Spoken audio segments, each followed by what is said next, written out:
ಎಲ್ಲರಿಗೂ ಶರಣಾರ್ಥಿಗಳು. ಸೆಪ್ಟೆಂಬರ್ 1ನೇ ತಾರೀಕು ಬಸವ ಸಂಸ್ಕೃತಿ ರಥಯಾತ್ರೆ ಅಭಿಯಾನ ಜಾಗೃತಿ ಒಂದು ಭವ್ಯ ಸಮಾರಂಭ ಬಸವನ ಬಾಗೇವಾಡಿ ನಗರದಲ್ಲಿ ಆಯೋಜನೆಗೊಂಡಿದ್ದು ಎಲ್ಲರಿಗೂ ತಿಳಿದ ಸಂಗತಿ. ಅಂದಿನ ದಿನ ಕಾರ್ಯಕ್ರಮಗಳ ಸಂಕ್ಷಿಪ್ತ ಮಾಹಿತಿಯನ್ನು ಕೊಡಲಿಕ್ಕೆ ನಾನು ಇಚ್ಛೆ ಪಡ್ತಾ ಇದ್ದೇನೆ. ಬೆಳಗ್ಗೆ 8 ಗಂಟೆಗೆ ಬಸವ ಜನ್ಮಸ್ಥಳ ಬಸವನ ಬಾಗೇವಾಡಿ ಬಸವ ಸ್ಮಾರಕದ ಹತ್ತಿರ ಧ್ವಜಾರೋಹಣ ಇರುತ್ತದೆ. ಅದರಲ್ಲಿ ಎಲ್ಲರೂ ಕೂಡ ಭಾಗವಹಿಸ್ರಿ.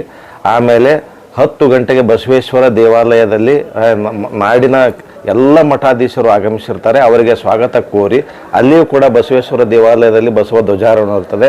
ಆ ಕಾರ್ಯಕ್ರಮದಲ್ಲಿ ಕೂಡ ತಾವು ಭಾಗವಹಿಸ್ರಿ. ಆಮೇಲೆ CBSE ಶಾಲಾ ಆವರಣದಲ್ಲಿ ಏನು ಭವ್ಯ ವೇದಿಕೆ ಇದೆಯಲ್ಲ, ಅಲ್ಲಿ ಮಕ್ಕಳೊಂದಿಗೆ ಸಂವಾದ ಇರುತ್ತದೆ. ವಚನ ಸಾಹಿತ್ಯದ ಮೇಲೆ ಕಾಲೇಜು ವಿದ್ಯಾರ್ಥಿಗಳೊಂದಿಗೆ ಮಠಾಧೀಶರುಗಳೊಂದಿಗೆ ಎಲ್ಲರೂ ಸಂವಾದ ಇರ್ತದೆ. ಅದನ್ನು ಕೂಡ ಭಾಗವಹಿಸಿ ಅದನ್ನು ಯಶಸ್ವಿಗೊಳಿಸ್ರಿ.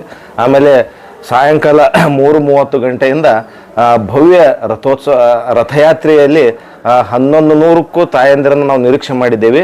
ಅದು 16, 17, 1800 ತನಕ ಇವತ್ತು ಮಹಿಳೆಯರು ವಚನ ಗ್ರಂಥಗಳನ್ನು ಹೊತ್ತು ಆ ಒಂದು ಮೆರವಣಿಗೆಯಲ್ಲಿ ಹೆಜ್ಜೆ ಹಾಕ್ತಾ ಇದ್ದಾರೆ. ಅದರ ಜೊತೆಗೆ 770 ಅಮರಗಣಗಳ ಒಂದು ದ್ಯೋತಕವಾಗಿ 770ಕ್ಕೂ ಹೆಚ್ಚು ಯುವಕರು ಬಸವ ಧ್ವಜವನ್ನು ಹಿಡಿದು ಆ ಒಂದು ಭವ್ಯ ರಥಯಾತ್ರೆಯಲ್ಲಿ ಭಾಗವಹಿಸ್ತಾರೆ. ಇದೆಲ್ಲವನ್ನ ಕಣ್ತುಂಬಿಕೊಳ್ಳಿ. ಹಾಗೂ ಮುಖ್ಯ ವೇದಿಕೆಯಲ್ಲಿ ವಚನ ಗಾಯನ, ವಚನ ಸಂಗೀತ, ಹಲವು ವಚನ ಚಿಂತನೆಗಳು ನಡೀತವೆ. ಅಲ್ಲಿಯೂ ಕೂಡ ಕೇಳ್ರಿ. ಮತ್ತು ಬೆಳಗ್ಗೆಯಿಂದ ರಾತ್ರಿ 11 ಗಂಟೆವರೆಗೂ ಕೂಡ ಪ್ರಸಾದವಿರುತ್ತದೆ. ಆಮೇಲೆ 6 ಗಂಟೆಗೆ ಮುಖ್ಯ ವೇದಿಕೆ ಕಾರ್ಯಕ್ರಮ ಇರುತ್ತದೆ. ಅಲ್ಲಿ ಉಪನ್ಯಾಸ ಇರುತ್ತದೆ, ಚಿಂತನೆ ಇರುತ್ತದೆ. ನಾಡಿನ ಹರಗುರು ಚರಮೂರ್ತಿಗಳು ಅಲ್ಲಿ ಏನು ಲಿಂಗಾಯತ ಮಠಾಧೀಶರು ಇರುತ್ತಾರೆ.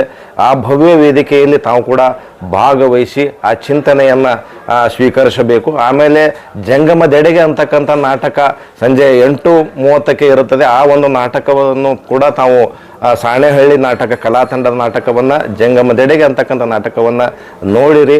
ಆಮೇಲೆ ಕೊನೆಗೆ ಪ್ರಸಾದ ದಾಸೋಹವನ್ನು ಸ್ವೀಕರಿಸಿ ಈ ಒಂದು ಭವ್ಯ ರಥಯಾತ್ರೆ ಇದು ಕರ್ನಾಟಕ ರಾಜ್ಯಾದ್ಯಂತ ಇದು ಸಂಚರಿಸ್ತಾ ಇದೆ. ಪ್ರತಿದಿನ ಪ್ರತಿಯೊಂದು ಜಿಲ್ಲೆಗೆ, ಎಲ್ಲ ಜಿಲ್ಲೆಗಳಲ್ಲಿ ಕೂಡ ಇದೇ ರೀತಿ ಕಾರ್ಯಕ್ರಮಗಳಿರ್ತವೆ. ಅಲ್ಲಿ ಕೂಡ ಭಾಗವಹಿಸಿ ಈ ಒಂದು ಬಸವ ಸಂಸ್ಕೃತಿ ಅಭಿಯಾನ ರಥಯಾತ್ರೆ 2025 ಕಾರ್ಯಕ್ರಮವನ್ನು ಯಶಸ್ವಿಗೊಳಿಸಿರಿ ಅಂತೇಳಿ ಈ ಸಂದರ್ಭದಲ್ಲಿ ನಾನು ವಿರಕ್ತ ಮಠದಿಂದ ಬಸವನ ಬಾಗೇವಾಡಿ ನಾನು ವಿನಯಿಸಿಕೊಳ್ತಾ ಇದ್ದೇನೆ. ಎಲ್ಲರಿಗೂ ಶರಣಾರ್ಥಿಗಳು.